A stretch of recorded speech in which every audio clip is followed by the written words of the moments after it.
And it's time for the Richard Fowler Re-Up, and in the Richard Fowler Re-Up, we get the 365 view from the Hill with my good friend Lauren Burke. Welcome to the Fowler Show, Lauren. What is going on the Hill this week? Yeah, it's a question of what's not going on the Hill this week. Of course, today, the immigration reform bill passed through the Senate and is on its way to the House, which is where we're going to find out whether or not we're going to have an immigration reform bill.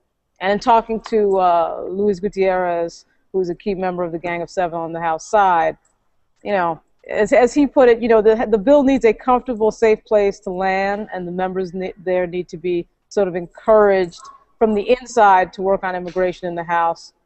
Whether or not that's going to happen remains to be seen. I think it's going to be an uphill battle in the House. Well, that's a good question, because I think we talked about last week about, you know, this uphill battle in the House where if and tell me if I'm wrong on this, if the Senate bill were to go to the House floor and get a straight up and down vote, you know, yeah. In other words, if we had a working democracy, right? Right. So, and this has everything to do. We talked about last week with the Hastert rule, where, you know, John Boehner, and he's reiterated that he plans on using the Hastert rule again for immigration, which says you don't bring a bill to the floor unless you get a majority of your caucus to vote for it. So it seems to me, and it seems as though, like we said last week, John Boehner is sort of the one holding all the cards here. Yeah, he's not going to bring it to the floor. I mean, he's not. I think that what will end up happening is that the pressure from the outside will be so great, and from the inside, from the Tea Party, will be so great that it will not end up on the floor. He needs votes from the Democratic caucus, from Nancy Pelosi. He needs her help to have this pass. And in getting that help, he effectively alienates his caucus and risks losing the speakership. And I just don't think that's something he's going to do. Well, now let's talk about that for just a second, because let's play some insider politics and some insider math here. Have we heard anything from Pelosi's office on whether or not they're willing to vote on pieces of the bill on piecemeal, or will the Democratic caucus say, unless it's a comprehensive bill, we're sitting on our hands? Well, the Democratic caucus doesn't get to decide whether or not there's going to be a vote piecemeal or whether it's going to be a comprehensive bill. The floor of the House is controlled by the Republican Party, by Eric Cantor and John Boehner. So whatever is put on the floor for a vote, the Democrats have to deal with it, whether they like it or not, whether it's piecemeal or not. So the question is, it will be piecemeal. It will be piecemeal. We know that already. We know it will be piecemeal, but is there speculation that Nancy Pelosi will have her caucus sit on their hands for the entirety of it? No, because no.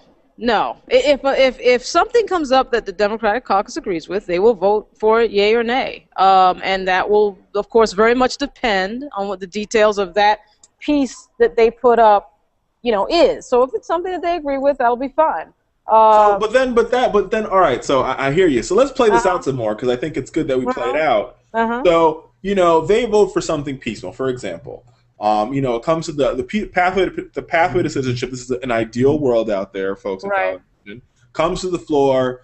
Democrats vote for it overwhelmingly. Now it's pitched back to the United States Senate, where in all cases that the pathway to citizenship standalone most likely will end up dying in the Senate. Well, I don't know about that. See, in the adult world, the way this should work is that there should be a conference between both houses. If they plan to pitch it back to the Senate, the pitch back is really a conference with a certain restricted number of members from both houses.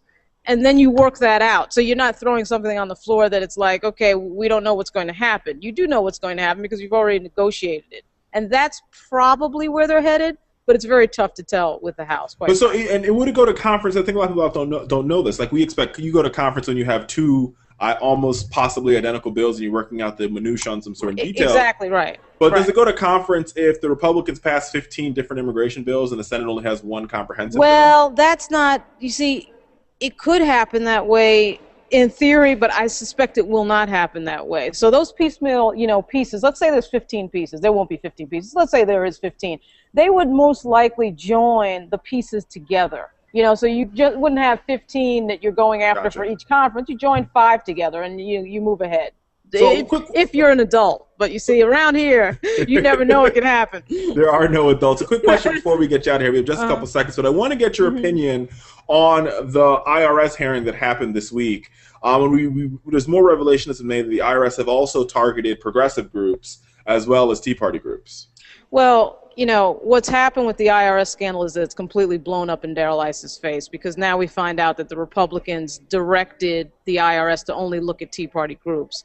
I mean, you know, this is really the most ridiculous thing as far as we've seen in terms of going full circle with Darrell Issa running around and saying that, you know, only Tea Party groups are targeted. Now we find out that his Republican staff directed them to only look at Republican groups, which is something we just found out, which would mean to me, and I agree with Andrew Sullivan on this, that the Inspector General of the IRS needs to consider resigning if that's indeed what happened. Wow. I mean, that's absolutely ridiculous. Well, Lauren, we always appreciate your insight all the way from Capitol Hill right here to Fowler Nation. We'll be right back on the Fowler Show after this break.